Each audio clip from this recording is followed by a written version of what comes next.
my friends. Welcome to another episode of the Nuclear Heatwave Wrestling Podcast, brought to you by Mafia Sports Report. I, as always, am Dr. Love, and of course, we've got. Oh, wait. He's here. He's in the office right here. Yeah, that's Sauce Bronson in the house. That's it. So that's cool. That's cool, man. It's awesome to see. He's awesome to see you here. And of course, we've got chats galore. We'll take it. We've got CBM. Hey, CBM, always good to see you. Thanks, guys. How do I sell a neck injury? And we're gonna talk about that. You know, someone that never wants to be an on-screen character at all. But we'll talk about that too. And then, of course, we've got D-Town Guy in the house. What's up? What's going on with you, man? Thanks always. Thank you. But we have a little bit here to talk about. A lot of stuff kind of happened the past few weeks. Some news. We're here to kind of give you a little rundown of it. Go off tangent several times, which usually happens, and that's fine. It wouldn't be us if it wasn't. So, there's a lot of stuff to talk about. I'd say let's briefly talk about the draft, only because I have it saved on my phone. All right. And we don't need to go over every draft pick because there's a lot of stuff here. There's funny ones and there's ones that are like interesting. So obviously they came up they said we're doing the new draft, same weekend as the NFL draft, which was in Detroit, broke every record possible for most fan attendance. I was gonna go, but working through that day and just see how many people was down there. I was like, I wanted to go, but I just felt like I wasn't gonna get home till 3:00 in the morning. But they said actually it wasn't bad as far as traffic. So once they announced the pick, because the Lions moved up. Yep. Once they announced pick, like 50% of the crowd just went home. Oh yeah. I mean, at that point they're just kind of like, okay, let's go. We're heading out now. And but still, it was pretty cool. And beers was like $17 down there. Oh, parking was $100. Oh, I saw the signs that said like $100 for parking. I said, come on, guys, there's not even a game going on here. What's going on? But alas, it gave, they did a good job. And I mean the city. They were on their best behavior. Definitely. But the WWE did their draft the same weekend. That's smart. I'll just piggyback off of that. And it was interesting choices, I will say, because if you looked at the logo, I thought it was cool. They kind of was red, yellow, and blue. Like it was, they kind of merged it all together. The three brands. Yeah, so that was kind of neat seeing that. But I will say just right off the bat, your first pick, overall pick, number one pick, Bianca Belair. So that tells you how they're still hedging bets on keeping her as your top baby face. Yeah. Oh, yeah. I mean, as they should. I mean, because outside of Bianca, when it comes to women's division, who else your top baby face? Bayley now, yeah, for sure. Oh, yeah, I'd say that's absolute right there. It does make sense for it. I will say, though, once it kind of started moving down from there, Jey Uso was the first pick, overall pick for Raw. Now, I don't know about that. That seemed a little odd to me, but... Yeah, for a mid-carder. Yeah, I mean, I want to be main eventer. I'm not hating on him either. Not hating on him, but still, it's a little odd. But, hey, whatever. We're the same. That's cool. And then you have your number 3 pick, overall pick, to SmackDown, Carmelo Hayes. And we already kind of knew. They're still calling him on NXT here, which, I mean, at that point, I thought he'd already kind of been on SmackDown, right? He's already had a couple matches on SmackDown. Oh, yeah, him and Braun, they both were on shows doing regular matches to the point where you thought they was already, brought up. So that now he's staying now, especially with Trick. And of course, we'll talk about that. Trick Williams, NXT champion, so that's awesome. And then Seth Rollins gets the 4th overall pick. So it's like, okay, all right. And then, it kind of goes down from there. Randy Orton, gets picked 5th overall, SmackDown. And then Braun signed the big deal with SmackDown just to get drafted to Raw. And I love it. I think he should have been on Raw in the first place. But I just think it's kind of a funny thing that they did. They even did the whole thing for it. Yep. But maybe they just fixed the problem there. Nia Jax is off Raw, moves to SmackDown. I think that's actually a good move for her. different talent that she can actually work with. Well, now she can, now if anything else, if they need to find something to do for her, they could just have her chase, whoever is champion. Yep, and also have the Nia Jax, Jade Cargill. Are they saving that for? That's a big money match either for SummerSlam or Mania. Yeah, so that's I think a big reason for that change. And then of course Liv Morgan went to Raw, or stayed on Raw, I should say. They're about to give her a massive push. Oh yeah, I mean it's insane. And then LA Knight got picked to stay on SmackDown. Ricochet stay on Raw. Bloodline, of course, it's all one. Yeah, when they're all groups, it always makes me laugh. But they all are on SmackDown. Sheamus goes to Raw, which makes sense. He was always a Raw guy to me. Well, it makes sense for groups because they learn their mistakes with the first draft, splitting up tag teams. Oh, that was ridiculous. And they learned how stupid that was. Yeah, I'm sorry. Why did they ever think that Devon going to a different brand with a different gimmick? Right? Listen, Devon gave us Deacon Batista, okay? I guess so. You're right. He did give us Deacon Batista. Right. Somebody was going to have that gimmick. I feel like the gimmick was in the pipeline. Somebody was getting it. It had to be a black wrestler, and that's it. I mean, and then they're like, Devon, why don't you do this? And he's like, all right, fine, whatever. And he did a good job. Like if you didn't know he was Devon Dudley, he never did that. And he came out and did that. I'd be like, that's pretty cool. That's a funny gimmick. That works. It was crazy because he got over for a while. Yeah. Oh yeah, the great heel in a sense, and then he randomly had this massive guy with torn off sleeves. Like, give me money right now. It's like his music was a precursor to New Day's music. It was so ridiculous. Oh my god. Right, like I said, Sheamus went to Raw, and it's kind of interesting because apparently, so when Sheamus comes back, right, and you see him, he's got the combination of his musics now. The opening was like the new music, but he has his old theme song back, which I thought was interesting because I got so used to his new one, but I kind of forgot how good his first one was. Oh yeah, people were sleeping on the first one. Yeah. Too many lies.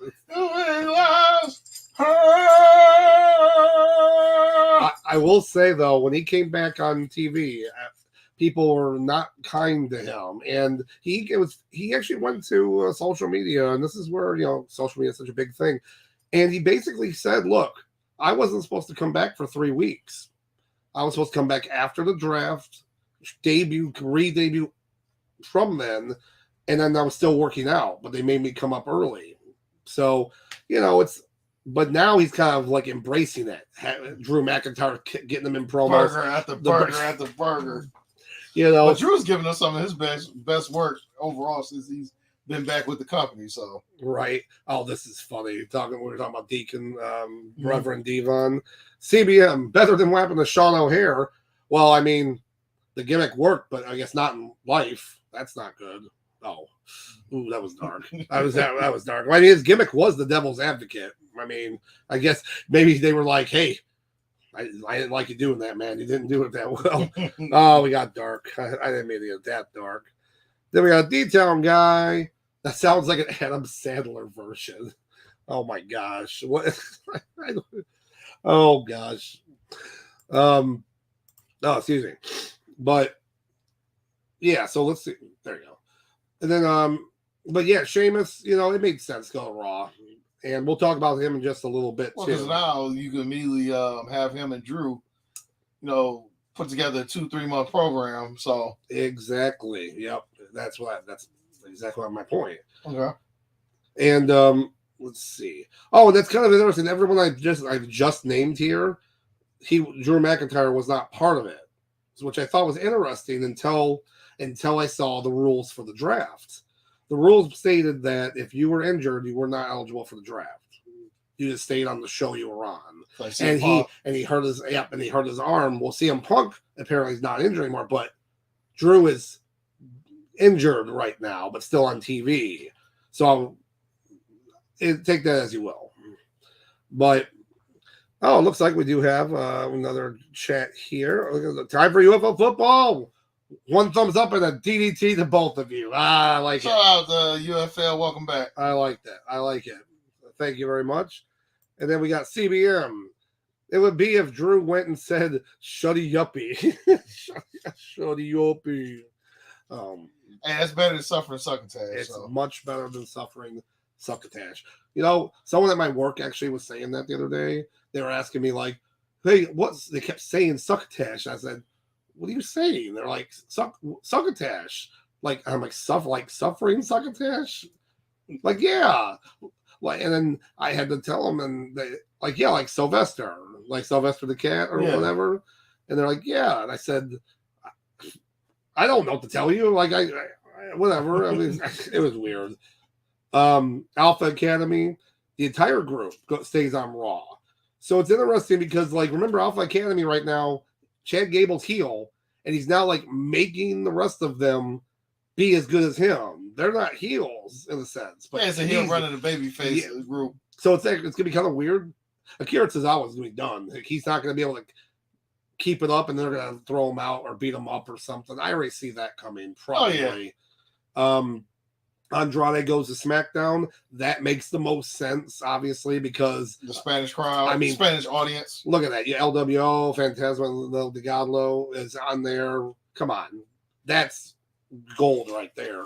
And then a big surprise, Kiana James from NXT goes to Raw. Yeah. So I feel like that's because they're getting some more women on both rosters. But yeah, I was a little surprised on that one. Similar to how Zoe Stark last year. I was a little surprised by that. But Zoe Stark, I mean, since she's been on the main roster, I mean, you know, she's had more good, it's been more good than bad for her. Yeah. Like, you know, she's almost on TV almost every week. If not every week, she's at least 2 to 3 times a month. Gotcha. So, and D-Town guy, yep, you are right. I did forget about that. So LWO is on Raw now, and I did forget that they are. So they always do supplemental ones, right? I'm not going to go over all these, just the bizarre ones. Okay. So Baron Corbin gets redrafted to SmackDown from NXT. Should never went to NXT in the first place. Like what? What? Cedric Alexander and Ashante the Adonis go to SmackDown just to beef up the tag team division. Yes, that's the only reason.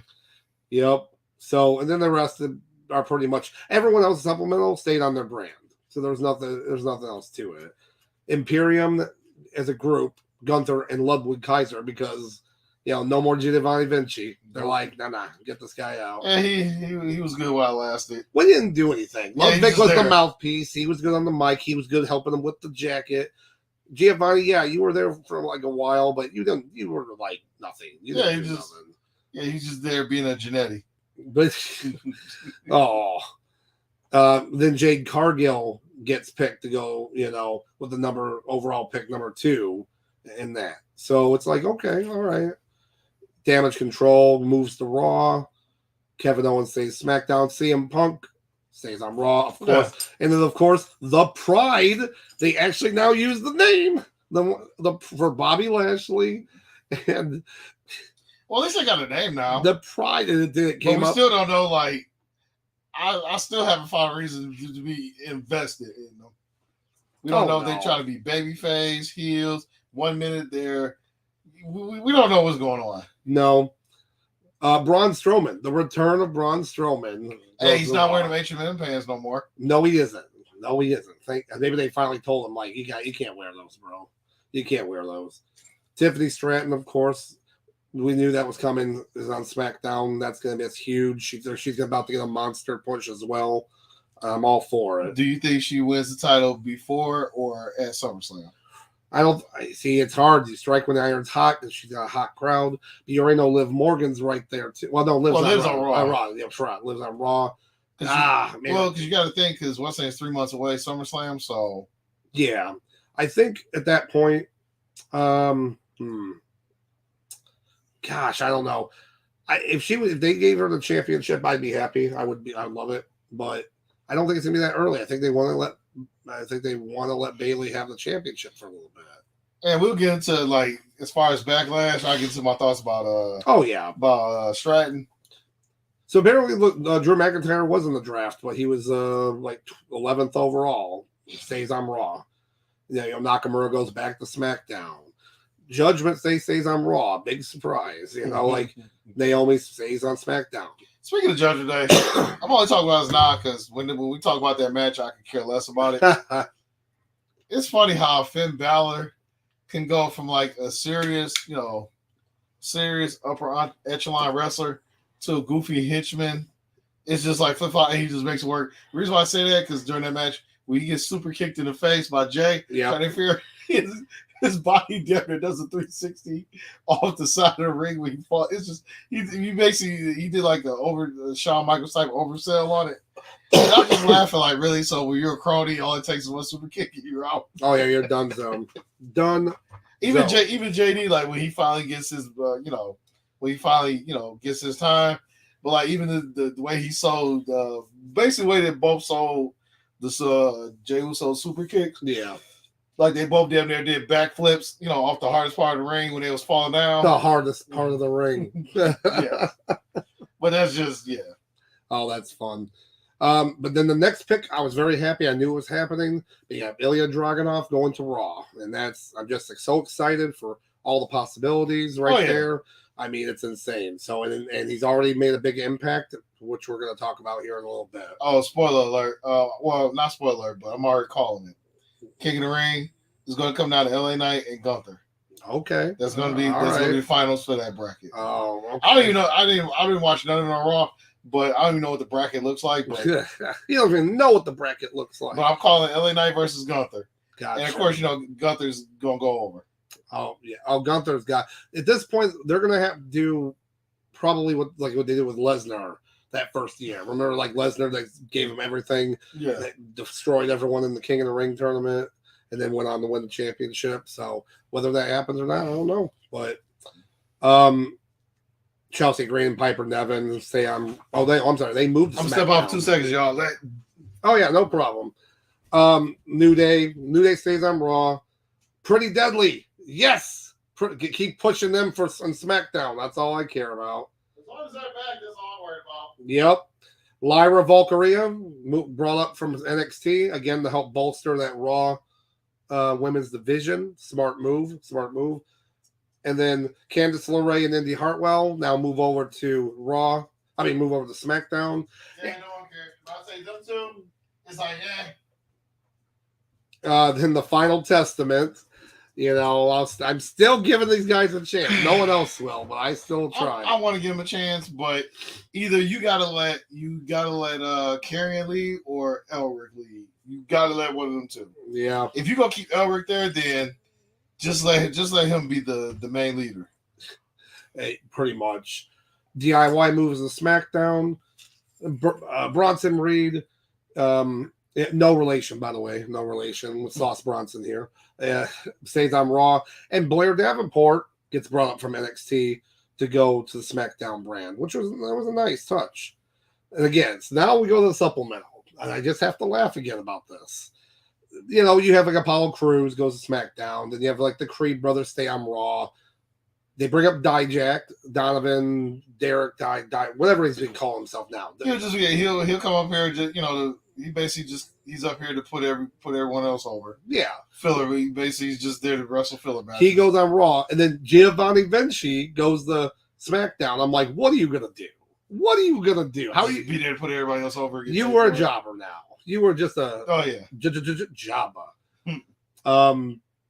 Natalia, still at the company after 45 years, stays on Raw. That match was good on NXT. They did though. I forgot the Shane McMahon match, that Raw Underground thing. Yeah, how they're doing NXT. They actually because Natalia, as terrible as a character she is, her wrestling's never left. So yeah, but that match itself was on point. Oh, it was with Lola Vice, I think. Yeah. Oh yeah, because a lot of people just looked at Lola Vice as like a pretty face and can't wrestle. I think she's actually shown she's actually picked up on it pretty well. Yeah, she's basically Lola Vice. Like watching that match, Lola Vice is what Ronda Rousey should have been when it came inside that ring. There you go. New Catch Republic. Pete Dunne and Tyler Bate moved to Raw. I'm a big fan of that. I'm a huge fan of that too. And then this is the biggest fun one. Odyssey Jones stays on Raw. Odyssey Jones got drafted to Raw last year's draft, and he never had one match. I don't even know who this is. Yeah, Odyssey Jones. He was in NXT. Don't mind me, I gotta go look this guy. Yeah, he's gotta look him up. He doesn't know. But yeah, he got drafted on last year's draft to Raw, and he never had one. So basically, he's the modern day. He's the Mahan. No, he's the modern day JTG. Yep, pretty much. I mean, he just. I don't even. Wow, know. This guy. Yeah. Okay, I just want y'all the internet for context. Okay, this guy right here. I forgot this dude even existed. Like he did like some NXT. You know, he's on NXT putting people over. For a while, he was basically being pushed as a black. I'm sorry, not black. He's being pushed as a male Willow Nightingale. That's basically what his character was. It was. So when I saw his name pop up on the supplemental, I go, "What are you? Is this a joke? Like this? Is there anything this now is a joke? Because you get drafted, not have one match on main roster, and now you're drafted again. What? Oh Lord! Like there's several other people that weren't drafted that had unknown reasons behind their name. Like when you're Atlanta Falcons and you draft a quarterback with the 8th overall pick while you just paid a guy $20 million. That type of nonsense, yeah. Ooh. Yeah, like they even put a list here, basically wrestlers that weren't included. Most of them are obvious reasons. They're injured, lots of injuries. You know, Dexter Lumis, you know, not unknown. Not. Wait, I thought he got released. Nope, not released. Nikki Cross. She's still with the company. Oh, unknown. You know what? I wouldn't be surprised. Wait a minute. Now it makes sense. You why know where I'm going with this. Yeah, Nikki Cross, Dexter Lumis. Well, this isn't part of that, but Omos. Almost still there. He was not picked at all. Free. Well, you know why? MVP always kind of treated him as that character, the free agent. Yeah. Okay, so maybe that's different. Yeah, everyone else is pretty much on. Yeah. So yeah. Yeah, that's what's up. Yep, got the So what you do with your old one? Still have it. I still had to use it a couple times because it had a couple things that were saved on there for my old job to sign in. I couldn't sign in. So I had to on this one because I didn't have the old codes or stuff. Yeah. So when on my old phone, I was like, oh well, I'll still use it for that stuff, you know. But so that's basically in a nutshell the draft, and everything solidified yesterday for the draft. That was okay. New matches, new fuse. Let's go. So talking about New Catch Republic, you now have all 4 NXT men's world champions on Raw. You have all 4 of them. Because you have Gunther, you have Tyler Bate, you have Pete Dunne, and you have Ilya Dragunov. All on Raw now. And let's go. Now I just want to have all these matches right now. We'll get there. I know, I'm just like, hot. But it was a pretty good draft. I thought overall, and I liked how they kind of the promotion of it. Some people like the old way of doing it. I think this was nice because they are, is it like NFL? Yes. The picks in, yeah. Come on, people, NFL is the most watched sport in the United States. Of course, let's emulate that. I'm fine with that. And it was fun to watch, you know. But that now the draft is over and now they're stuck with what they got. Unless they just say whatever, they just move somebody further for unknown reasons. As they always do. Yeah. So I guess we'll talk about just real briefly, and then we'll talk about some of the backlash and whatnot. Backlash. So they made the announcement that WrestleMania 41 is going to be in Las Vegas at Allegiant Stadium. So I'll tell you right now, I had a feeling that was it when they made that press conference in Vegas the week before or the week of the Super Bowl. Right. Because, why are you doing it in Vegas? I get it. The Super Bowl tourists, the people there, but it still was weird. I think they were still working on a deal because we didn't get the announcement at WrestleMania. Every WrestleMania, there's always the announcement of next year WrestleMania. We didn't get it now. So I think they were still working on a deal. They still were working on a deal, and then it finally got finalized. I'm just saying, if we go to Las Vegas for the WrestleMania, they got on the new strip, there is White Castle there. But there's We just eat White Castle the whole weekend. detail guy. Are we going? Vegas. Oh, and and the CBM had a great one here. We were talking about the Pride. Yeah, which name is better, the Pride or the Beatdown Clan? Yes. Oh yeah, Beatdown Clan by far. Beatdown Clan. Oh gosh. But yeah, so WrestleMania. Well, that's actually not the biggest information about it. Yes, Vegas is huge, but it's actually April 19th and 20th. Not only did they move it, which is smart, they moved it out of the NCAA tournament time because it was, that for ratings, all that stuff. It's actually Easter weekend, Saturday and Sunday. So Sunday is Easter Sunday, so April 20th. Sorry, Mom. I'm gonna be watching wrestling, and we'll get together. We'll get together. We'll get some food. We'll eat earlier and then come on over after. We're good, But there's actually a big reason for this, and when I was reading this, it makes the most sense.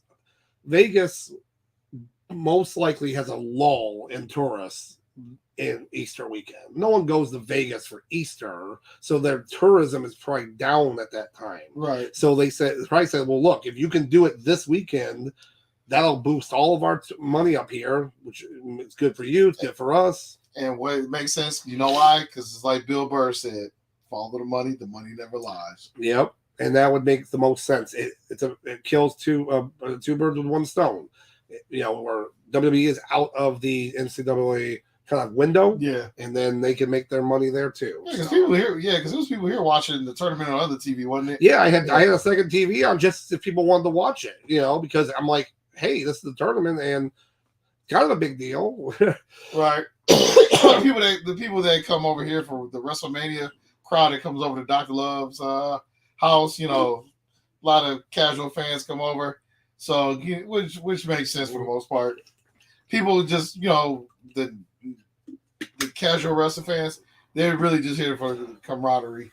While us hardcore guys, we're just locked in, We're locked in. Let's go. Locked into the Peacock. Good. So, that's the information we have so far about Vegas, but it's going to be huge. Again, the money, just everything, the packages that they'll do.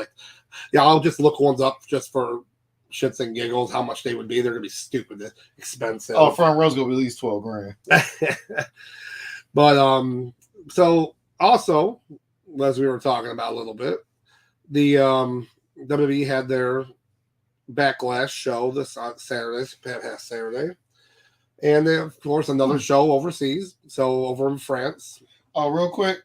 Oh, yep. There we go. So you would think a stadium that huge? Mm-hmm. That's the same amount as Ford Field. Yeah, it seems interesting. I assume they would have the potential to put up Mania and Dallas numbers. Well, you gotta remember too, though, that's the stuff on the floor there too. So we'll see let's see how many they can fill on the floor. They'll overfill the floor. Right? Like they will. Basically, whatever they did at Ford Field here is probably about the same. They'll do there because they seat about the same amount. Yeah, you're right. Which is weird because you see Ford Field. I mean, it's pretty nice size. Then Legion Stadium looks like this. So, oh yeah. It's crazy because Ford Field is not old, but it's older compared to these other stadiums. Oh yeah, it's 22 years old now. Old enough to drink his PBR. I know it's like all the gray hair. 3 more years, Ford Field can rent a car without a adult signature. Oh my god. Wow. Oh man. But so moving on here, as I feel much older. We both feel much older here. With the Backlash show, they had it over in Lyon, France. And when we were talking earlier last year, was that Backlash too? The Puerto Rico show? Yeah. Oh, it was Puerto Rico. It wasn't a Backlash. That's when they started, I guess, I call it the International Pay-Per-View Tour. So, pretty much, right? That show, I remember, it was such a hot show. It was in an arena, too. Yeah. But it was packed to the absolute gills. They said it still broke any record from that arena for that show. So hot. The crowd was hot. Oh, yeah. This crowd was one of the craziest crowd I've ever seen. I've never seen a crowd hot The whole show. The whole show. I mean, they didn't die down. I thought for sure they'd start calming down a little bit. No, they just kept going. They kept cheering. All their chants that we couldn't understand. You know? Yeah, because I was sitting there just like, I'm staring at the TV, like, turning up, just trying to listen, like what did they say? What's going on? Yeah. And, granted, I probably could have looked up some notes and found out what they were saying in English, but it was nuts, though. It was like, oh my gosh, it wouldn't put it past them that some of the chants were probably like soccer chants or football chants or something. Because listen, we America, we refer to the soccer over here. Okay, listen, we don't screw what they think. About to say, we took out the British. We won. We got this. But yeah, the crowd was hot the whole time. It was just something else. Now, yes, on paper, the show was like it was like a Raw Monday Night Raw card. Yeah, it really was. I mean, you have the tag team match where you had Kevin Owens and Randy Orton versus. Let me ask you a question, Doc. Yeah. What's the difference between a Texas Tornado match and what do they call it? It was a street fight. What's the difference between the two? So, now correct me if I'm wrong, CBM, if you're watching or anybody else. But if I remember correct, the Texas Tornado rules mean I believe you can tag any person involved in the match into it, and I think Texas Tornado, like nobody. So remember Texas Tornado, like everybody just goes at it. Yeah. So no one's standing. Like it's not like a regular tag team match where you stand on the ropes and wait to tag in. So that must it's a free for all. Then that must be the difference because. Oh, yep, that's it. Yep, CBM, thank you very much. Yeah. No tag at all. That I was getting them flip flop. That's what I'm saying. But in Texas Tornado, there's no tagging either. Yeah. Okay. Yeah. That's what you're saying. So that's why I was when they said, "Oh, this is gonna be a street fight," I started laughing. I'm like, why did they just say Texas Tornado? Because it's literally the same thing. Yeah. Because as far as I know, the Texas Tornado, there's no DQ as well. Yeah, and I think what they do. That might have just been an idea that street fight sounds better. Oh, yeah, like a Samoan street fight, or I know they didn't call it that, but that always sounds a little bit better, And of course, this CBM. We just watched the Nasty Boys versus Harlem Heat at Uncensored 95. What a mess! Yeah, what else I watched with the Nasty Boys? That was a mess. What was it? TNA Genesis 2010 January. It was Nasty Boys versus the Dudleys, and it was a pure shit show. Oh my gosh! Oh, I love it. I wonder what Tuna Meltzer rated the match. Yeah, that's what we refer to him. So he was like, that was a Texas Tornado match when he was talking about Nasty and Harlem. Oh, I just laugh like how they put these different names. It's like they put all these different names on the same thing. Because I'm sure the Texas Tornado match, if I pull out a chair and hit my opponent, I'm not going to get disqualified. No, they that was more of the original name for it. Then it just turns into like street fight or anything like that. Yeah, that's pretty much the only difference. But yeah, that's just how it is. But yeah, like the one match you have Kevin Owens, Randy Orton versus Solo Sikoa and Tama Tonga. And it's just there were some pretty sweet spots. Man, Tama Tonga took some nasty shots to that back. And you saw those welts later. I was like, oh. Would you like me to go over my notes that I did? Oh yeah, of course. And then so basically a couple things because I've gotten back in the I'm at the age now where I cannot retain everything, especially pay-per-view I waited until 5 hours ago to watch. So I'm sure Dr. Love, he's probably going to have some stuff that that's not on this list that I'm bringing up. But first thing I noticed, Kevin Owens, Tonga, really wasn't much chemistry. They were trying to figure out their footing. And granted, Tonga just got there, so it could have been most other people.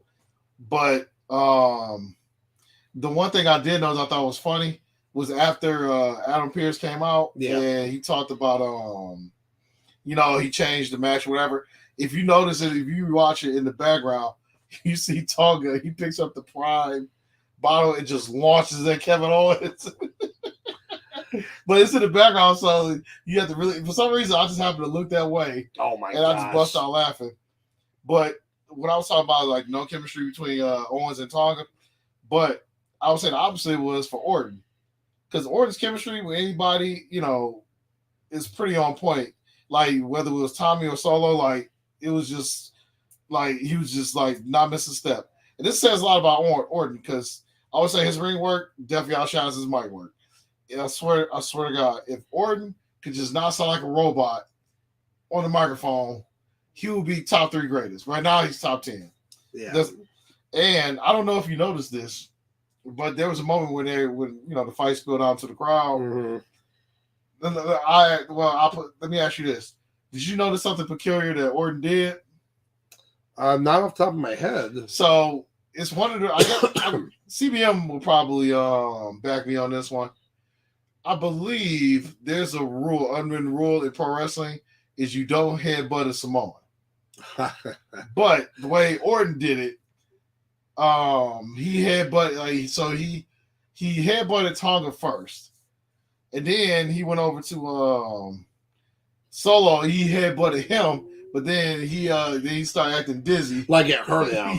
yeah, and I think that's exactly why he probably asked to do it. Yeah, and then he says, if I do it and I look like I'm hurt from it, is that okay? And I think that's why it was okay. Yeah, but I'm pretty sure that is definitely like an unwritten rule in regards to wrestling. Yeah, but that's definitely kind of funny. If you just so happen to like put on background noise, like just wait when they spill out to the crowd. Just watch what Orton does it. Orton, like, he headbutts, then he just starts getting dizzy, walking around the crowd, just acting dizzy. And then, of course, is the first of the two times where the Bullet Club gets shot out, and they now talks about IWGP. Oh yeah, like all that was like, oh, this is so cool right now. He's like name dropping all the stuff because the Bullet Club and 11-year anniversary just hit like last week. Or a few days ago, actually. So it was like almost in line with that. You know what other anniversary just hit? I think it's like a 20-year anniversary of WWF going to WWE. Getting the F out. Get the F out. I'll never forget that day. I was at the college computer lab, and I typed in WWF, and it was nowhere to find. I said, what did the company just stop working? Just stop. So I'm looking it up, and then, through a message board, it was like, oh, it's WWE now. And then I'm like, okay, yeah, it makes sense. Then they sold all those shirts to get the F out and had the F. Hulk Hogan is the last ever WWF champion because he had won the undisputed title from Triple H the day before, and then Monday it turned into the WWE title. So he's technically still the first WWF champion. Was he the first WWF or last? I'm sorry. I know he's the last, but I meant the last. Sorry. Well, because when Sheik had the belt, was it still WWF? Or did it turn to WWF by then? It had already been turned into the WWF. Okay, yeah. And then the last couple things real quick. Like you mentioned, the whelps on the Tommy's back. Yeah. I put in the notes. I was like, this match is pretty much Tonga paying his dues because technically it's his first match, and they beat the dog snot out of him. If you want Solo to start his monster run, to go on his tear, I said this match was a solid start. Because at first, it was a lot of back and forth. Then as the match went on, then of course Solo started to get more and more dominant. Yeah. And then near the end, and this goes back to the Solo part where I said, a missed opportunity for a cool spot. So when Orton, he does all his moves on Tonga, and he gets ready he pins him. It goes 1, 2, and then Solo basically, he stops the what's the name, but he falls on Orton. Yeah. I said what would have been cool is if Solo would have came in just to hit the ref, just to stop it, just to show bring more of that monster mentality out. And then the last thing, which is this. Well, actually, you know what? I know you're going to talk about it, so I won't announce it, but I know this is a spot you're going to bring up. Oh, so, yeah. So I'll let you do that. Oh, yeah, the off the top rope. It wasn't like a brainbuster per se, but basically was. Well, that's what they announced it as. Oh, they announced it. Michael Cole was like, "Oh my God, brainbuster through the chair." Yeah. So that's the reason why I wrote it down. We'll go with that. We'll go with that. But yeah, so it was a 6 spot, and talk about it's like who's taking the spot. They all look at Tama, get over here. And it was executed perfectly. It was crazy. It was so good. And okay, so so we got a couple of things here. CBM helped us out. Yes, for headbutts. The rule is Samoan. then black, then Asian, then white in regard to headbutts. Well, Big Show pretty much jumped to the front of the line with all that. Oh, yeah. Except only Samoans can use a Samoan drop, except DDP renamed the Samoan Bulldog the Diamond Cutter, because that's the official name of that type of move. But so I always, isn't it funny, like when they were really pushing Roman Reigns, like before he got like a heel, everything had to be Samoan, so he would do a Samoan drop. They didn't, Samoan punch, Samoan spike, Samoan. Yeah. And then to answer your question here, in 79, they changed name because Bob Backlund. 4 years before I was born. Bob Backlund was the first WWF champion. Okay. So there you go. There we go. Maybe he can make Darren Young great again. I don't know. Man, that was such a failed opportunity. I was really rude. I was so behind when I say that Darren campaign. Young, it was fun. That came out of nowhere. It would have worked too. It would have worked. Yeah. If Zeb Coulter can make Cesaro relevant, that would have worked. Oh my gosh. Yeah, so it was like that match was pretty good. I liked it. And then the ending was good because you bring out the new Bloodline member with Tom Long. Wait, now I'm saying that Tongaloa. Sorry, yeah. Tongaloa. Tommy Tongaloa. His brother. It's like, hey, bro, come on back. So you got Tommy Tonga Tongaloa. So Tommy Tongaloa. Yep. And here's what's going to have to happen. It's going to have to happen, regardless of down the line. You're going to get Bloodline versus New Bloodline. Or whatever. Survivor Series? War Games? I don't know if it's gonna. It should. That makes the most sense. But what has to happen is you got to get the Usos back together. I don't care if they don't like each other. That'd be even funnier if they don't like each other. To face off against the enemy is my friend. Yep. Deal. Yeah. The Gorillas of Destiny versus the Ones. That it has to happen because. So I'm just bank it happen sometime.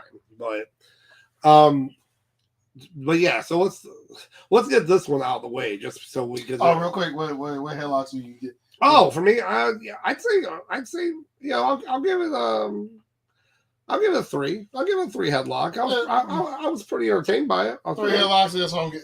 That's what I give it to. Yeah, that was pretty entertained by the match. Because the match, it was all over the place, but the payoff at the end was it pretty much the payoff at the end pretty much made up for everything else that went on. Yeah, there you go. That's the best way to put it. Oh. So my other producers down here in his little bed. So his dog. Yeah, he's just staring at me. Also, like, what are you guys doing? But anyways, but moving on, we'll talk about this match now. Just so we can kind of talk a little bit about it. Are you talking about the worst match of the card? Yes, sure. Why not? So, excuse me, guys. So we got the World Championship match. You have Damian Priest versus Jey Uso, and they're putting Jey Uso in these world title matches, even though they know he's not gonna have a chance to win it. If he ever was gonna win the title, this would have been the only time they could have legitimately been okay with it. And then at that point, Damian would have had the belt for like 3-4 months. Yeah. Not his first official defense. Yeah, so that's it was a weird way how they kind of booked the match. Just so much interference. And they're already setting up the storyline where Damian is like arguing. What I think is gonna happen is this. He didn't want them to help, right? Dom wasn't there, by the way. Because there's something to talk about that later. But it was JD McDonough, the human Funko Pop, and Finn Balor. They keep trying. They kept trying to help him, and he's all mad. And then he still wins anyways. Like, he grabs Finn Balor by the face and says, "I didn't need your help." I think that dissension that Finn Balor is going to leave the group. He's going to leave the group because I think he wants a chance at the world title. Let's go all the way back to the time when he had the briefcase. Remember that spot they did on Raw when he had the briefcase or something, and he threw it, and it went under. It was a stupid spot, and he threw it, and he was trying to get up to Damian, and it went under the person's leg or his leg, and he couldn't get it to cash in on Raw or something. It was. I know it sounds bizarre. It happened. It was like wackiness going on, crazy, but it was like when he had the briefcase and he would carry it for him, I'm like, he's carrying the briefcase. So he could just cash in the briefcase because he's got it in his hand. But I think he's going to break away from Judgment Day. I think that's what they're setting up. They're setting up for him to get a world title shot. And if he did, that'd be great. I'd love to see Finn Balor actually have a world title shot for longer than a day, But as of now, no, it was kind of a weirdly booked match. It was not like a terrible match. It was just too many close calls for me. Like you can do a couple, but when you do like 4 or 5 or 6 close calls, yeah, that's what made me mad. So Damian Priest, one of his moves is one of the most protected moves in all of wrestling, the Razor's Edge.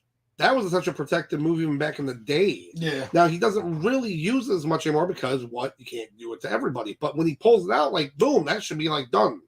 He does that, and James like kicks out like nothing. I'm like, what? What? They even did a special camera angle for it. Yeah, he threw him.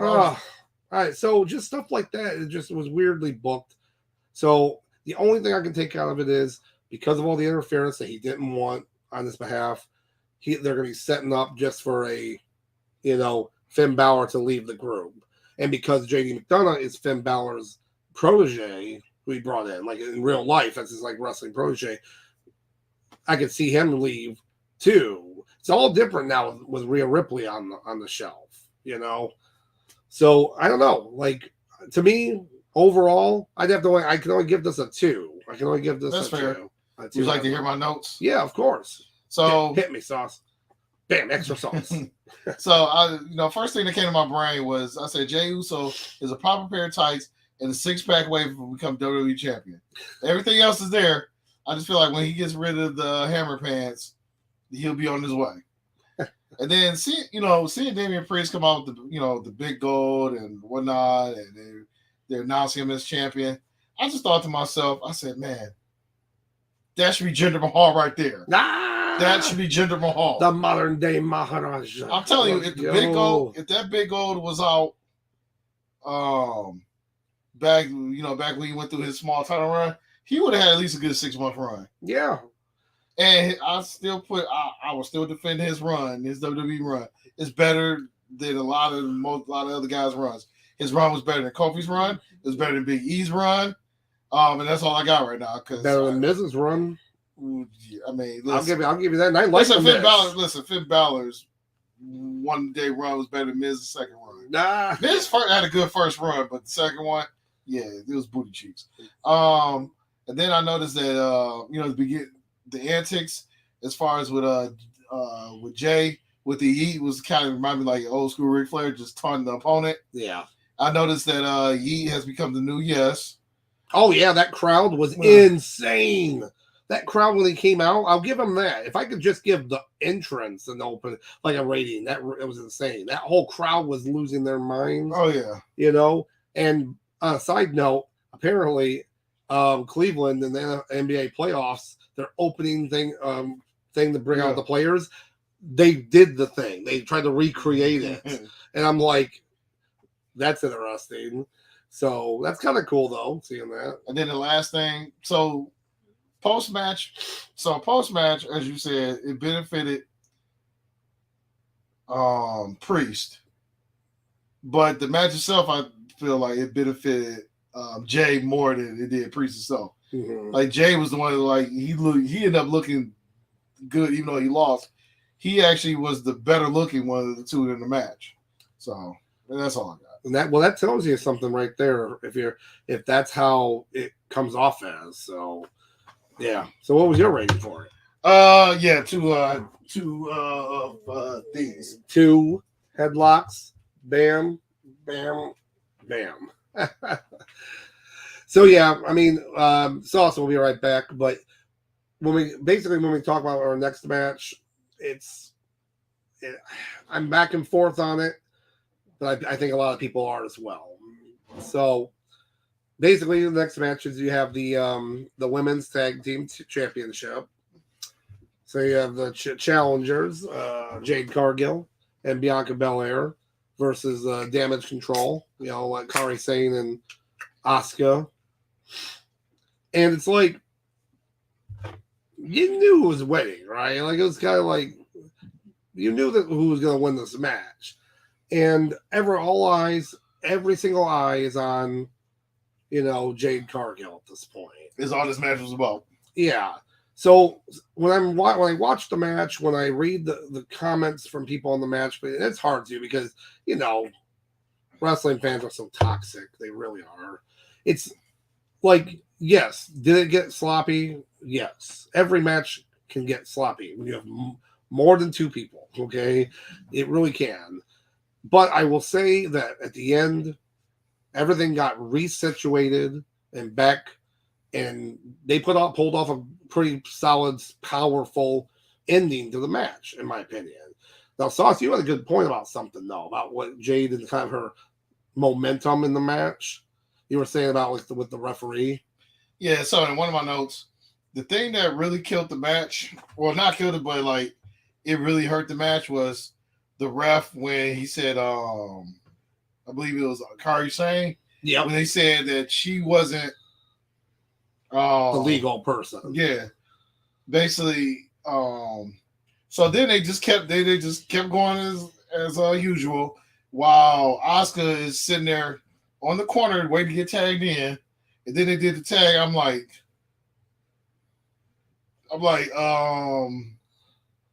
so we're like, was she legal or was she not legal? Yeah, they just kept it as normal. I'm like, now I will say right now, okay, here's my thing about that. When you watch a spot like that happen, the referee has a mic in his ear. He still does now. People, he absolutely does because of, now at that point, if it doesn't have anything to do with the actual storyline of the match, of like one of those kind of like screw job finishes where someone gets the blind tag and you're not getting the right, whatever. That wasn't it here.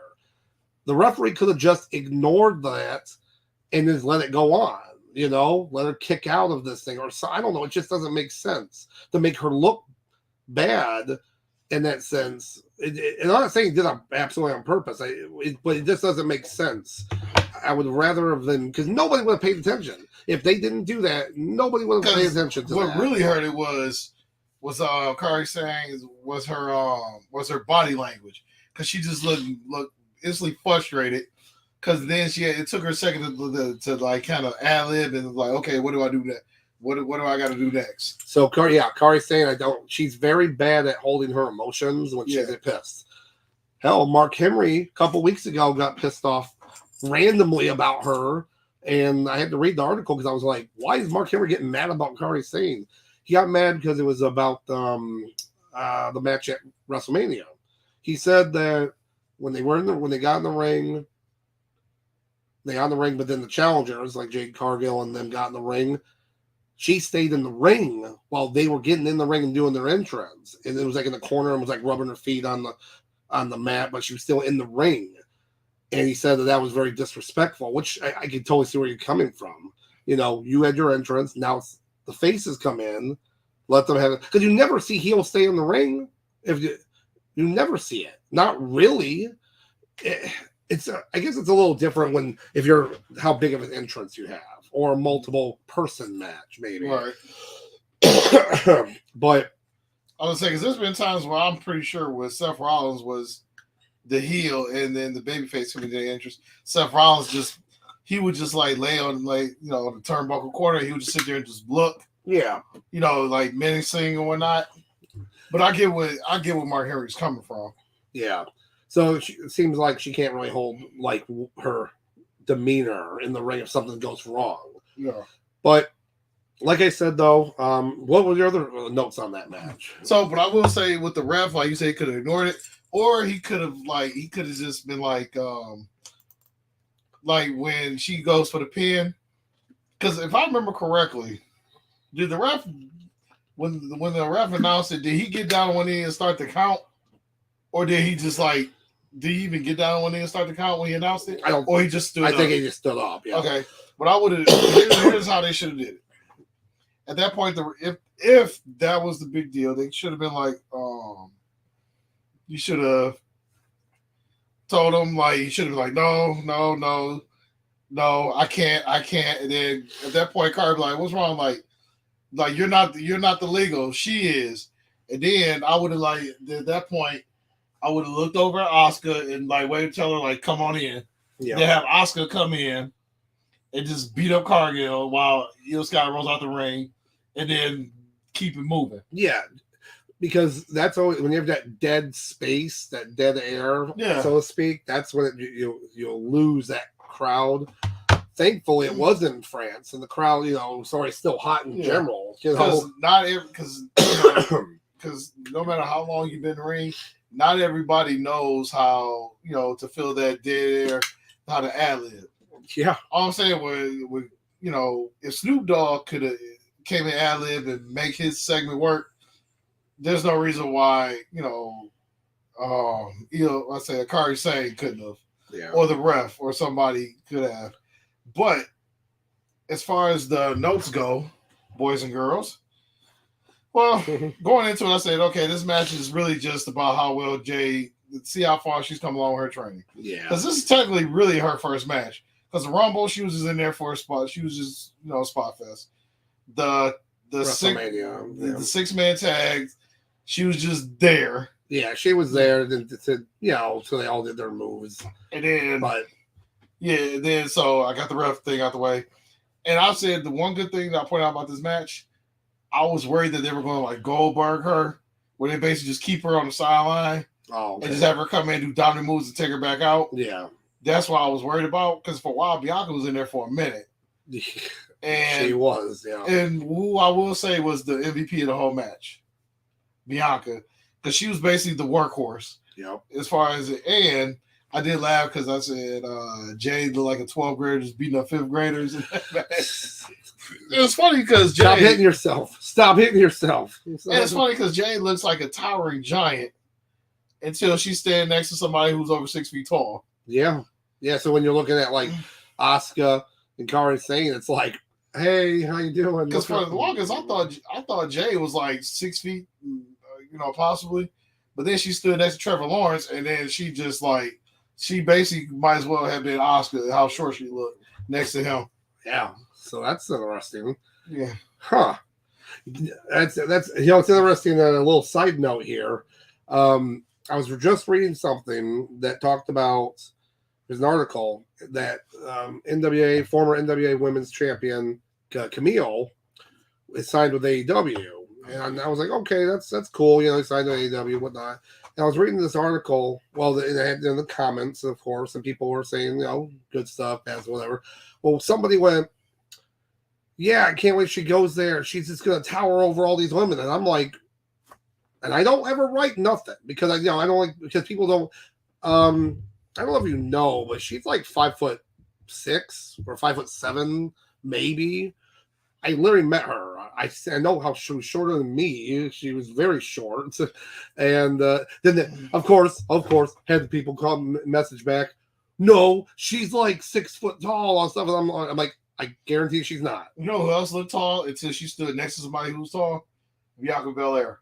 Yeah. When she stood next, so there's a famous rapper, Megan Thee Stallion. Yeah. Oh yeah. Megan Thee Stallion is 5'10". Yeah, it's tall for a woman. So you think Bianca is tall because she's wrestled everybody who's like 5'1", but then when she stood next to Megan like towers over her. You're like, hey, hi, how you doing? I forgot what I was about to look up. Yeah, that's all good. So yeah, that was a little tidbit, a little side note there. But yeah, so as for the match, like ranking though, actually, you know what? I'll give it a 2. I'll give it a 2 headlock. I'll give it a 3. 3, all right. Because it's not their fault that the ref was an idiot and he didn't know how to. He didn't know how to basically kind of ad lib his way through. Yeah. Because had that moment not happened, I'm pretty sure you probably would have leaned towards giving it a 3 headlocks. But like I said, keep it 2. Yeah. Okay. Hey, I'm trying to be more aggressive with my ratings, man. But I will give it 3. Yeah, there was some weird spots in there. But overall, the reason I'm giving it a 3, because this is Jay's first really WWE match. And what I saw in there was better than anything she's ever done at AEW. I knew. I knew. CBM, I knew we were going to talk about this. So Linda Miles, Shaniqua towered over the other girls. They are transferring Tom Latimer's height into Camille. Yeah, because Tom Latimer's like, that's her boo. And that's what people kind of don't get. It's like Camille, yeah, if you see any press pictures of her, she's like jacked and but she's little. We saw her, she's little. Just like Bianca. Just like Bianca. Like if you go back and watch Bianca's like a lot of her other matches, she look like sometimes there's times where she towers over other women. Oh yeah. But then when you put her next to Jade, or if you put her next to you put her next to somebody who's actually over 6 feet, she's for the most part, she's about our height. Good point on this. Look when Jordan Grace came in. Who did she fight? Bianca in the Rumble. They kept because they wanted to keep the height kind of the same there. They weren't going to have her like face someone that was way taller than her, even though that would have been great. Or like eliminate like Nia Jax or something. But I know they already had that all situated going. But yeah, so just to give you context, so Megan Thee Stallion she's 5'10". Mm-hmm. So that means Bianca is about probably 5'7". So to give y'all some context, Megan Thee Stallion is very tall, and you see how she just towers over Bianca. Yeah. That's from Sauce's personal collection of Megan Thee Stallion. I think he's got about 14. Listen, she's a national treasure, okay? 14 or 17 gigs of pictures out on there. So it's one of those things where, hold on, I just want to show one more thing. Trevor Lawrence, Jay Cargill. See if I can find. Yeah. Oh yeah, like the height difference you were telling me about. Yeah. Oh, for sure. So I want y'all to. I'm gonna show y'all first. I'm gonna show Doc. So Jay, you think she's like 6 foot until she's next to somebody who's over 6 feet. Now I imagine Trevor Lawrence is probably about 6'5". So that's crazy. Yeah, but then again, I think what it is the camera angle. It's like I call it the DMX Tom Cruise method. When you point the camera up, it makes everybody look like they're 6'13". No, and that's funny you mentioned that because that's what they do for a lot of movies with Tom Cruise to make him look taller. So it's kind of funny. But okay, I got you. So let's move on to our next match on there, which is the triple threat match for the women's world title, or the WWE women's title. Sorry, and that was Bayley champion versus hot upcoming star Tiffany Stratton and Naomi. So best match of the night. Yep, it was a very good match. Again, I can't say enough good stuff about Tiffany Stratton. I'd say Ludwig Kaiser is a lucky man. She's just, and I just found this out too. I don't know why I didn't know this. I always wondered why she could picked up her so easily. Like when you watch her do some of these moves, it's almost like she trained to do it, and she did. She was on the U.S. Olympic gymnastics team. Oh, that makes sense. Yeah, she trained, and she was. So I'm like, of course. Well, I knew she. Well, I didn't know much about her before she joined WWE, but I did know that she was an athlete coming in because I was looking through her Instagram because just curious. Because sometimes I get bored. I look through wrestling, like famous people's Instagrams, like wrestlers, and see what it was like before they signed, to WWE. Yeah. And you see, like, she's all these bodybuilding stuff, gymnastic stuff. So she's almost built like a freak of nature. Oh yeah, it's crazy, and then she can move with that. She's got a great repertoire of moves and that move set. I mean, when you see her do that triple stomp moonsault, perfect, and she's now done it perfect to where she can roll out of it, perfect, and like it's insane. But with the match, you have the veteran Naomi with basically Bayley's a veteran too for sure. Oh, both vets, yeah. And it was a good match. It was a really, really good match. There were a couple times that I'm not saying sloppy, but again, I would say at the beginning, but I know what you're talking about. It got a little almost like. You know what it was at the beginning? For like the first 5 minutes, they were all just going so fast. Yeah. Whether they didn't take, they was just boom, boom, boom, boom, boom, boom, boom. And it's one of those things where, it's like goes back to Jericho versus Shane McMahon, where Jericho had to whisper to Shane, like, slow down. Oh yeah. But once they got to the groove, everything like after that 5-6 minute mark, once they slow down, got a groove. Oh wait, you mentioned Jericho, the learning tree. That's CBM's favorite wrestler. The learning tree. Wait, it's perfect. We can have the learning tree, Chris Jericho, versus the learning curve, CBM. There we go. How about we have that? But anyways, yeah, the match was, once they got solidified in their match, it went off the rails. It was great. Tiffany just worked that whole match. She worked that whole match. She does that big spring, double, triple spring or a cartwheel. And then it's not back in the day when a wrestler would do that. Like, who would do that back in the day? A lot of the women did that. I saw you used to do it recently, Nikki Bella. But whenever they would do it, when they would get in the corner, it was just kind of like a. It was like they would do the flip. They would do 1 or 2 flips, and then they would get their 2 feet before they got there, and then they would just like lean back. But what Tiffany does is she doesn't do the last one, and she throws her whole body at them. She splashes into them. So it looks devastating when she does it. And she did that like 3 times in the match. 2 in the ring, 1 on the outside. Like, how are you not dead ass tired? But again, we're talking about the athlete that's trained for like Olympic status. So yeah, she did so well in the heel tactics. They all did such a good job, and like Bailey had to keep the belt because of course she's got to keep it for a little while, which I'm happy about. But Tiffany is coming. She's coming, and she's coming hot. Tiffany time is coming. Tiffy time right now. So you ready for the notes? Yeah, of course. Yeah, hit me, man. So with a few hiccups, which I should have wrote with a few hiccups within the first 5 minutes, but you think that these women have wrestled each other for years. The way this match was, like after that 5 minute mark, like you really didn't see them skip a beat after that 5 minutes. And then the other MVP of this match is Naomi. Because I said her leaving WWE, go to Impact for a year or 2. Yep. It definitely helped her wrestling. Now you can see a difference in her wrestling since she's come back. One of my favorite spots was when she did when Tiffany did the Oklahoma slams to the announcer's table. But I like the second one where she grabbed Bailey. Bailey was basically hanging on the rope. She pulled her off the ropes and then just flung her into the table. Yep. Oh yeah. But I did say Tiffany will be a champion soon. And the match looked like a potential show stealer. And it stole the show because it was the best match of the night.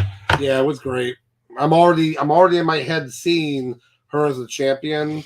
It's blinged out. Like, not necessarily the belt, but just in general, everything is super blinged out. She's got the fur coat. Yeah. She's coming in like old girl from Clueless. Yeah, it's going to be, she'll come in with like the Barbie car. Yeah, the Barbie car and whatnot. Oh, yeah, and her outfits have been great. And it's like, yeah, I'm a male. Yeah, she looks hot in them, but she can wrestle in them. It's crazy. She had, you mentioned Clueless. She wore an outfit based off the Clueless the yellow plaid outfit the other day on SmackDown.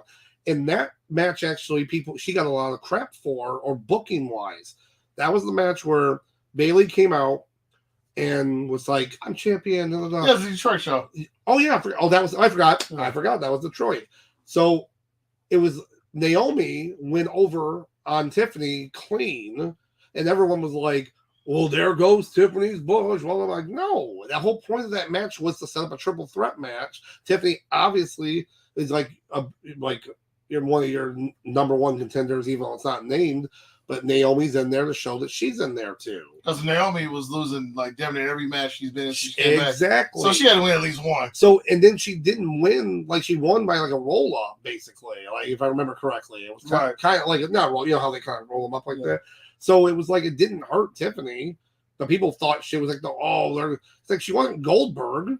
She's not gonna be like undefeated. Like anybody that comes up now, if they lose, people are like, oh, well, I guess they're just gonna lose now.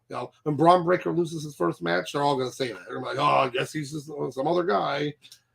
I'm like, guys, you just stop, man. That's crazy. Like, listen, y'all, just every once in a while, leave your parents' basement and just go outside. Oh man, that's funny. But So as for a ranking for it, though, yeah, 4. I'm giving that 4 too. 4 headlocks, baby. 4 headlocks, baby. Never mind, my hands is ask you by your business. Oh Lord. So I'm trying to remember, was there another match besides the main event on that? Nah. That's what I thought. It's only 5 matches. That's what I thought. Okay. So now you have the main event, another match where you're like, man, we know obviously Cody's winning. Now, I do love AJ Styles. Don't get me wrong. I'm a big fan. Always have been. He doesn't need to.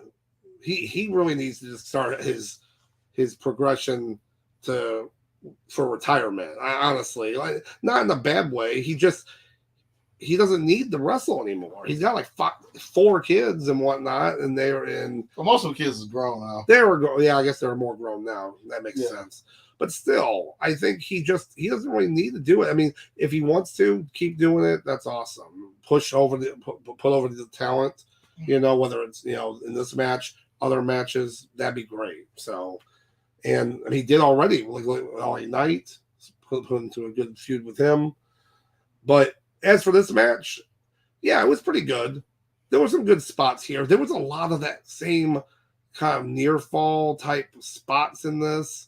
Well, that's been WWE's for the last 8 years. Yeah. So there was a lot of that. Now I will say one of the funniest things of the whole night with AJ Styles on the ground. Cody's all like waiting for him to get up. He's like hands on knees.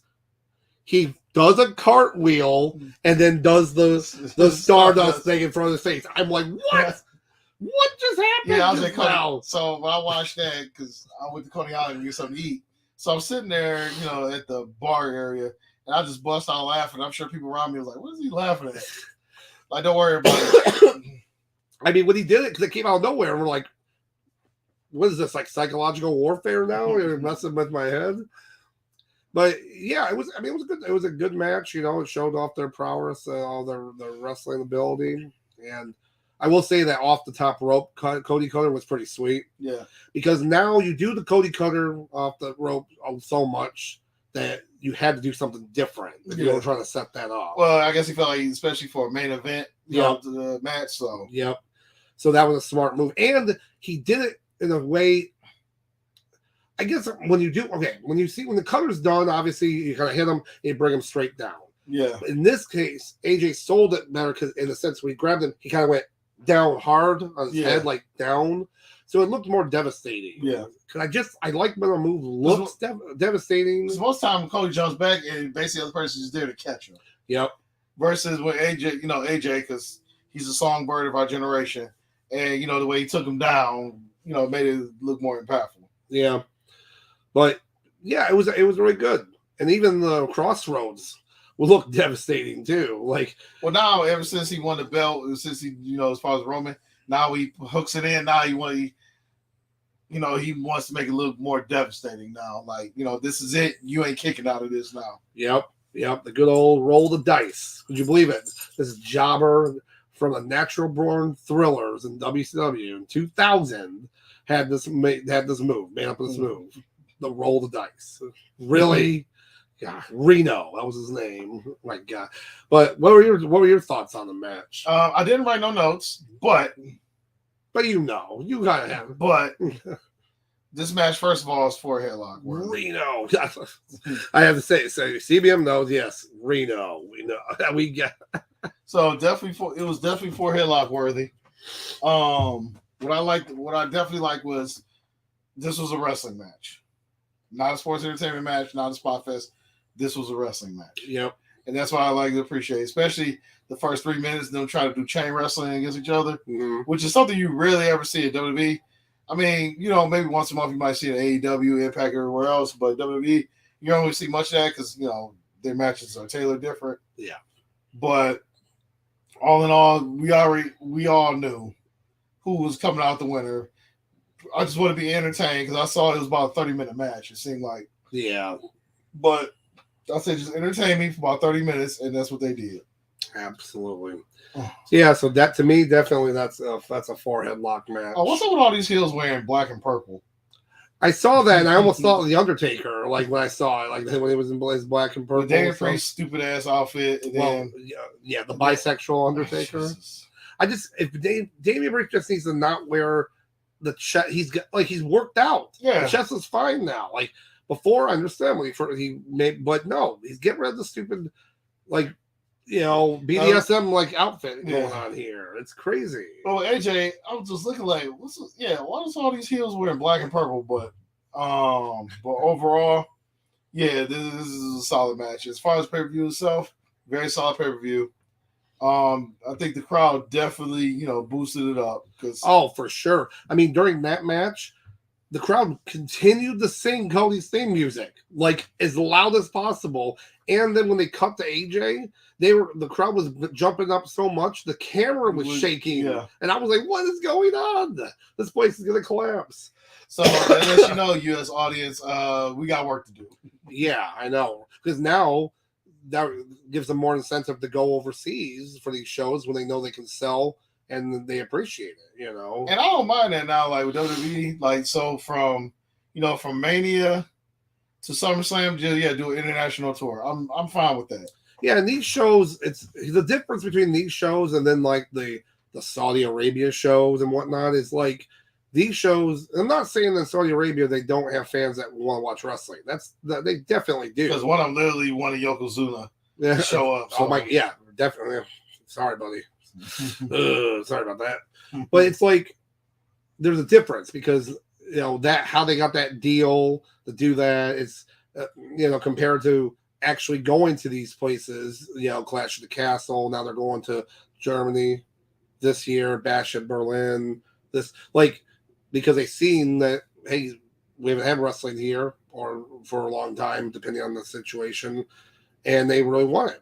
So, we'll see. We'll be seeing more of it. But I like that, especially during the summertime or whatnot. Yeah, But I mean, even Money in the Bank's in Toronto. Money in the Bank this year's in Toronto. So that's just the Canada version of New York. I know, but still, they haven't. It really is, but they still haven't really done anything in Canada. It's been a minute. I don't know if you remember this, but WrestleMania. I don't know if the guy's still there. I did not see his sign this year, so he might not be here. But for several years, there was a guy who kept having a sign, bring that WrestleMania the next year to Vancouver, Canada. If it was every year he'd be there and it would say for WrestleMania, whatever, Vancouver. And it's they're never going to Vancouver, buddy. You know that. It's not big enough or not big enough. Sorry. Get it out of your head right now. But I always laughed about that. But I do have to, I was waiting here to say on this. So, might have struck a nerve when we talked about Jericho, but Jericho looks horrible in trunks. Yeah, he definitely looked washed. When he had his match, I couldn't believe it. When I just looked at it. I looked at the TV and I just went back to what I was doing. And then, of course, Jera NDA's career arc is following that of Scott Stapp from Creed. My sacrifice. Hey, Creed's back in concert later this year. Come on, man. You know it's going to sell out. It's just going there. If they ever come to Wyandotte, we got to go. Can you take me out? I'm just saying. The $30 that it's going to cost us to go is going to be worth it just to sing that one song. And then, of course, Jera go-aways matches, all rank cheeks. I won't argue with that. That's with cringy-ass Hook. I'm just like, oh, my God, why is he still there? Yeah, how funny. Yeah, so usually when Hook comes on, you'll know if I'm watching AEW and Hook shows up because I just text Doc. I'm just like, Jesus Christ. I know, I get a random text and it's like, is so this really happening? I'm like, oh, Hook's on TV. Okay. Yep. I just bitch and complain. Only because his dad works there. That's the only reason why he's there. Only reason. But so that was basically a couple things. We so there is some stuff to talk about when it comes to the upcoming King and Queen of the Ring. I figure we can hold off on that until next week or so, another week, because it'll be a little closer to the time. There's really nothing solidified now anyways, because they're doing a tournament. Yesterday on Raw, they had several matches, which is, again, nice to see on Raw. Yeah. For the tournament. Wrestling on a 3-hour program, who would have thought? Shocking. I'm shocked. Hey, Real quick, y'all, before we do Heat of the Week, I remember somebody actually timed it. It was like 2 years ago and somebody timed it on a 3-hour show. They timed it. It was only 45 minutes of wrestling on a 3-hour show. Wow. That reminds me of that old like urban legend. When I say urban legend, that kind of myth about like a football game. They only play like 13 minutes of football or something in an actual football game. For the most part. And you think about it, you're like, oh yeah, maybe, kind of. You think about because I mean, they only like as soon as they hike the ball. They really only moving for like 13 seconds. I'm not gonna lie. I think for a game next year, I'm gonna time it just to be an asshole and be like, we're gonna figure this out right now. But we'll see about that when it gets to that point. But yeah, so we'll talk more about the King and Queen of the Ring tournament next week, and once some more matches get solidified. And yeah, pretty much that's it for right now. But we do have our Heat of the Week, of course. I've got mine. Saucy's got his. I'll let you go. So mine has to really do with matches that happened yesterday, okay. And there's two, but I'm going to stick with Ilya Dragunov. Ilya Dragunov fought Ricochet in the first round match up for the King of the Ring, and a phenomenal match. I mean, it was so good, and it was probably the best way to debut Dragunov, who comes out great. If you see his entrance, he's got the big robe, not unlike like Ospreay, but he's also had it for a long time too. It's like, but he comes out, he wrestles a very unique style that, again, you know, it's different than a strong style. It's more of a bare knuckle kind of acrobatic style. That's probably the best way I can kind of describe it. And he looked great. So what we talked about earlier, the whole like, you know, you were saying Gunther wins the King of the Ring. I say it could possibly be setting up for the Dragunov Gunther 3 match. I wouldn't be mad at that if that's the finals. Oh yeah. Now you want to have right there. Let's go. Let's some top tier match. For some reason, I just see Gunther LA Knight. LA Knight gets close to the brass ring and Gunther takes it from him. Yep. Oh man. Yeah. He chokes him out and then also gets him in the Boston Crab. Sit down. Oh yeah, he's done. Dunzo. But what do you got though? The France crowd. The free, yeah. The that France crowd. Hat goes off to y'all. Y'all listen. Probably the best crowd we've experienced in the last 5 years. Oh, wait a minute. I did forget about something. This goes with my point. Okay. I didn't see this part on the show because I didn't see all of it. Wasn't Final Testament on the show? They didn't have a match, but didn't they show up or something? I mean, without me looking it up, because someone talked about how they showed up, whether it was on TV or it was on the thing, and the crowd like went dead. No, that was SmackDown. SmackDown was also there. Yeah, no one cared. No one. SmackDown. Thank you. That's why I was confused. I was like, wait a minute. Because AOP fought somebody. I forgot who it was. Ah, that's why. Gotcha. Okay. Yeah, they might have fought Cash Republic. I can't remember. And that's how sad it is, right? Like the crowd's so hot for everyone except for Last Testament. Oh man, or the Final Testament. I can't even say the name. It's nothing important. Man, but to the people out there in France, you know, you guys waited a long time for WWE to come back. Y'all did not disappoint. No. Yeah. Did not. Y'all made the best of it. Oh yeah. It was so good from the heat. Like everyone doing the lead with like the fireflies type thing, which was nice because and Jay said that too, and he tweeted, he's like, it was nice seeing the fireflies come out because he didn't know they were going to do that. That was the fans doing that with their phones and everything. I thought it was like a setup kind of thing. Yeah. And he said, no, I didn't set that up. And obviously, you know, so I was like, okay, that's pretty cool, you know. But yeah, they were a great crowd. So hopefully we'll see some more of that. And hopefully, like you said, the U.S. crowds can stop complaining and just cheer and boo what you don't like and what you like. So no, I'm just saying, just enjoy wrestling, you assholes. Yeah, we try. We try to tell them, but they just don't want to listen. They don't want to listen. But on that note, we're gonna head out of here for this week. Again, next week we're gonna kind of do some more stuff about King of the Ring, King and Queen of the Ring. We're also gonna be posting some standalone videos that aren't live streams on the Mafia Sports Report. Still will be under the the Nuclear Heatwave banner, so like the playlist.